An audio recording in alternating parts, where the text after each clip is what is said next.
Je vous invite à prendre une petite cuillère et à goûter et à me faire parvenir vos remarques également. Pourtant, quand arrive le moment de comparer leur glace et une autre sans additifs, ils vont pouvoir se montrer fiers du résultat. Laquelle vous préférez? Celle avec stabilisant. Celle avec stabilisant aussi. On dirait une vraie crème glacée. D'accord. Pour eux, il n'y a pas photo. Et pour le consommateur non plus. Mais que trouve-t-on exactement dans ces additifs qui permettent de fabriquer des produits light? Et sommes-nous suffisamment informés sur leur composition?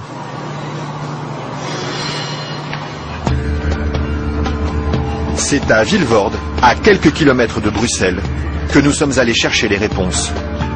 Au bout de cette zone industrielle se cache une usine très discrète, filiale d'un des plus grands groupes chimiques européens. On y fabrique l'un des additifs les plus utilisés par l'industrie, le E441, plus couramment appelé gélatine.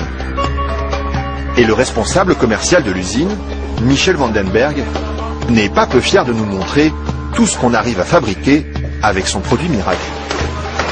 Alors je vais vous montrer quelques exemples des principales applications de la gélatine.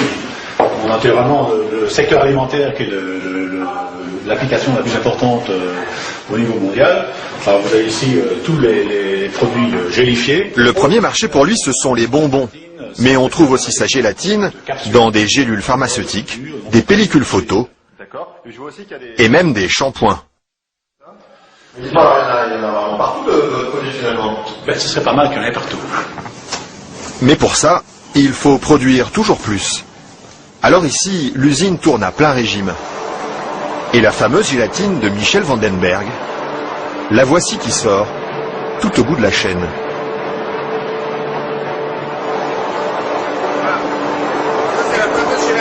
Là, c'est la gélatine. Ce sont ces spaghettis qui collent aux doigts. Il faut à peu près 3 à 4 jours pour arriver jusqu'ici. De la préparation de la matière première jusqu'à le séchoir ici. 3 ou 4 jours de transformation dans les entrailles d'une usine où ces immenses cuves remplies d'acide et d'eau bouillante font régner une moiteur tropicale. Et au milieu de cette atmosphère étouffante, il y a un détail qui frappe le visiteur et qui pénètre jusque dans les locaux les plus protégés de l'usine. C'est pourquoi ça? Ah, c'est les odeurs. C'est mauvais les îles? D'accord, ça dépend.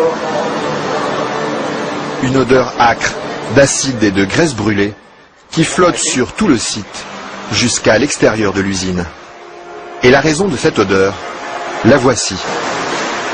C'est la matière première avec laquelle on fabrique la gélatine. Ça, c'est la matière première.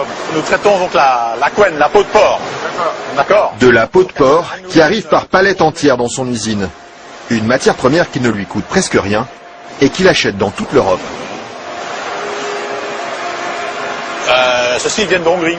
Ça vient de Hongrie, d'accord. Voilà. Et tous les jours, près de 150 tonnes de couenne de porc attendent dans ce hangar d'être dévorées par un monstre d'acier au nom évocateur, Dinosaurus.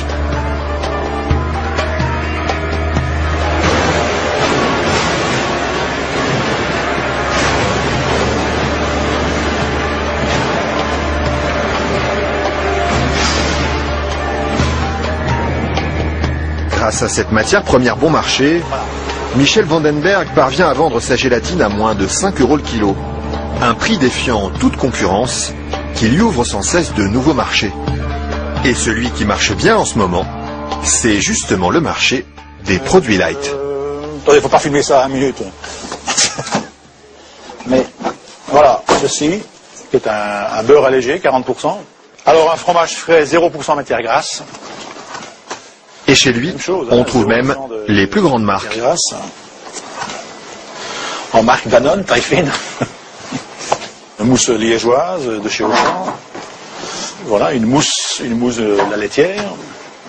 Alors un produit Weight Watcher, donc avec moins de matière grasse, donc pour stabiliser le produit, pour maintenir l'onctuosité des produits, on utilise la gélatine. Un produit que les industriels n'hésitent pas à utiliser en grande quantité. Le seul problème, c'est qu'ils oublient parfois de l'écrire sur les étiquettes. Quand on les regarde, on lit bien la mention gélatine, mais pas l'origine du produit. Ils mettent gélatine, mais ils disent pas quelle est l'origine de la gélatine. Pourquoi? Ils assument pas que ce soit fait à partir de porc. C'est quoi le problème qu'ils ont avec ça? Non, mais je veux dire... Non, parce que c'est un sujet très sensible. Ouais. Parce qu'il y a quand même les minorités, les minorités musulmanes, juives et autres, qui éventuellement ont des problèmes avec ça. Et ce serait bien justement de leur dire... Ça, je voudrais pas que... Oui, je sais bien, mais je sais pas s'il faut mettre ça dans l'émission.